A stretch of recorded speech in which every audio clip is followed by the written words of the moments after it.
This video is called Supple Leopard. I'm going to be teaching you some stretches you can put into your routine. Hello and welcome to day 5 of the 14-day fat loss challenge. So far we've set goals, spoken about simplicity, did a Tabata workout to create unstoppable bulletproof consistency by doing 4 minutes workouts. That's nice and easy. We've also estimated our consumption of foods using the 250 method so we don't overeat. And we've done some planning around social life, work and family. And now you've got some sort of plan, there's no doubt you want to start moving. So today I'm going to talk to you about the Supple Leopard. And when it comes to mobilizing, we're responsible for basically everything below our hairline.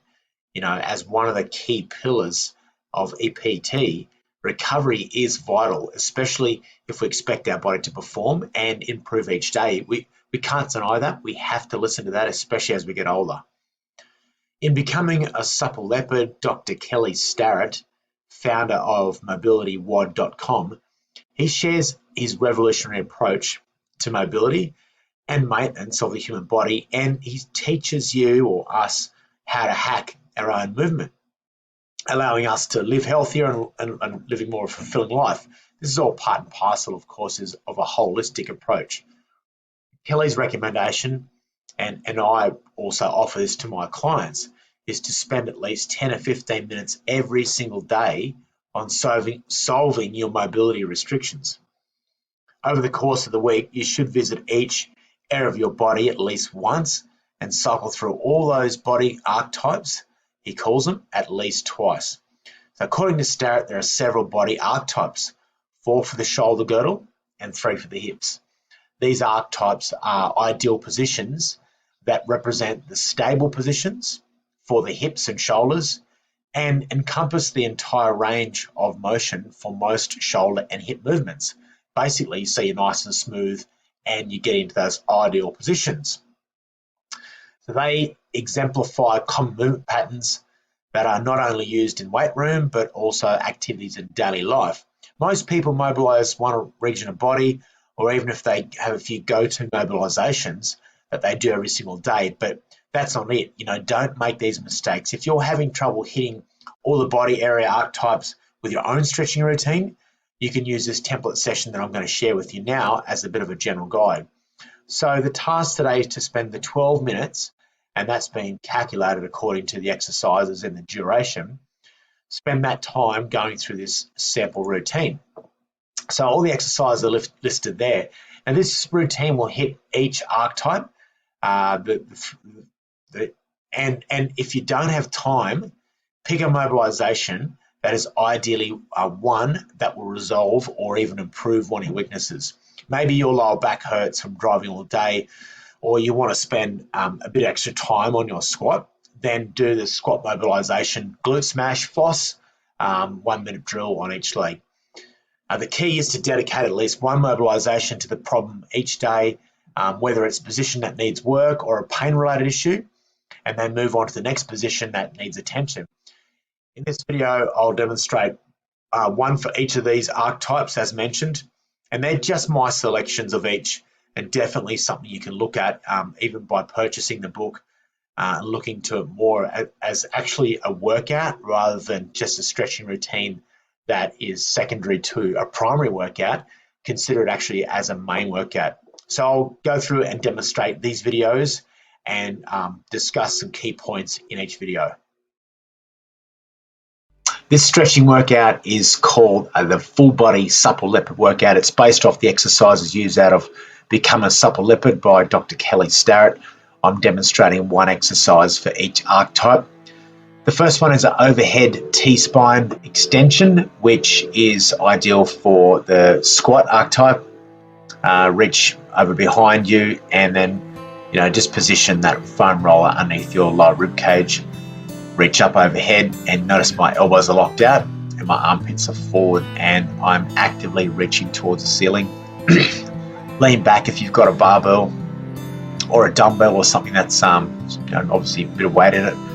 Increase the pressure and you can sort of raise your hips off the ground if you want to make that a little bit harder, but basically just relaxing trying to squeeze your lats back as hard as you can back towards the floor. The second exercise is the glute smash and floss.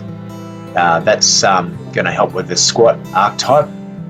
So this exercise, you get a lacrosse ball and you're basically just rubbing it on your hips, trying to get the spot where it's tightest. So move the surrounding tissue around it by externally rotating your leg and dropping your knee to the mat as you roll. Continue the floss, the tack down tissue, by pulling your knee in towards the center as well while you're doing that. And in addition to smashing and flossing with external and external rotation of your leg, slowly roll from side to side across the glute tissue, and that pressure will eventually sort of wave as you go. The next exercise is called a lacrosse ball smash. It's for the hang archetype. So if you've got a lacrosse ball, then of course you can do this one. If you don't, you can use a cricket ball or something hard. The whole idea of this exercise is really to smash underneath your lats, the insertion, and the rotator cuff area. As you can see, I've got a bit of pain in my lats there as well, so it hurts a bit. Doing a bit of grunting. Make sure you find a quiet corner. Roll slowly onto your right side and smashing the underlying tissue. The next exercise is called the super front rack stretch, and this is for the archetype for front rack. Also, if you're doing your front squats, this is ideal for that. So, hook your wrist through the band, and then sort of turn your hand upwards, and then externally rotate your shoulder as you do. Step through, rotating your body underneath, and the band as if you're setting up for a judo throw. So keep palm up, move your shoulder underneath, squeeze your right glute, keep the abs turned on to avoid breaking into overextension.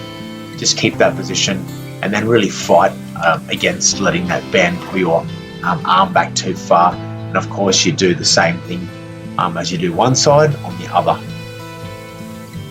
The next exercise is going to be a shoulder rotator smash and floss.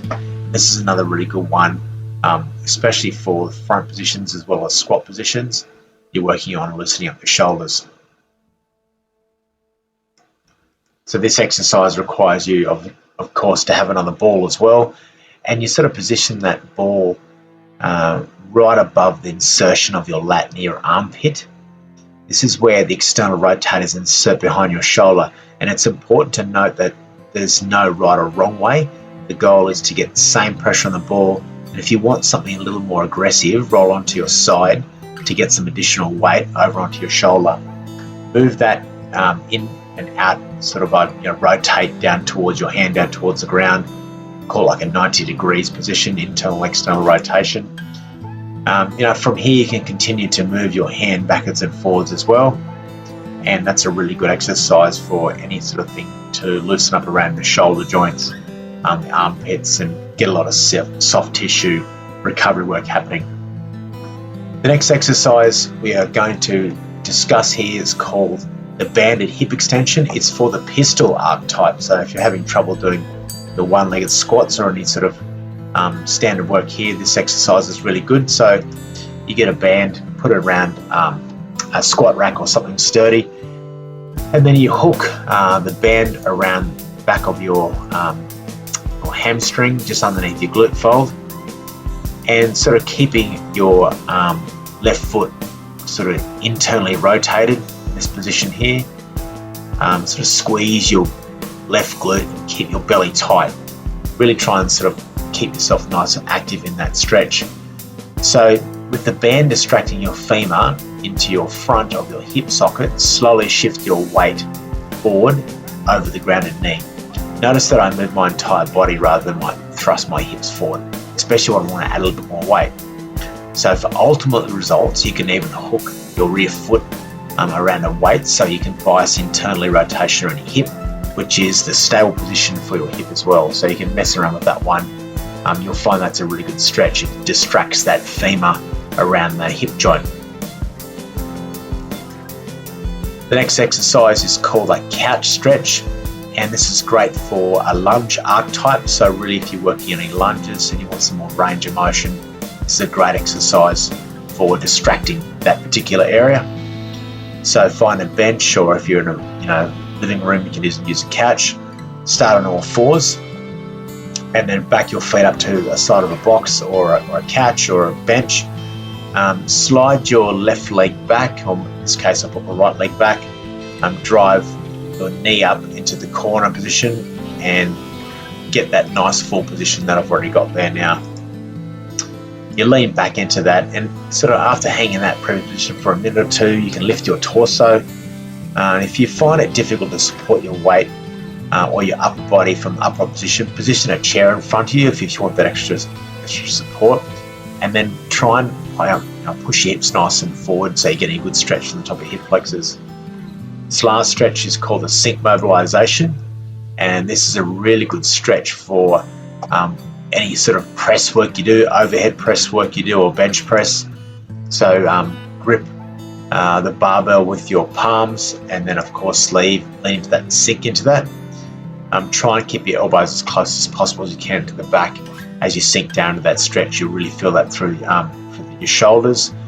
Still leaning forward. Increase the tension by dropping your elevation. The goal is here to position your hands on the same horizontal plane as your shoulders without having to compensate at all. So that's the full body supple leopard routine. I trust you enjoy it. Do at least a minute on each stretch for each limb, and that'll be a great full body supple leopard workout. Today's task is to do at least one mobilization, if not all, from the videos that I went through. You can always press pause, rewind, go through each of those stretches and really feel what muscle groups are being lengthened. Post your rate of suppleness out of 10, 1 being tight all the way to 10 being nice and supple. Comment on the post with anything else you like to share. You can even use a GIF of your flexibility or even lack thereof.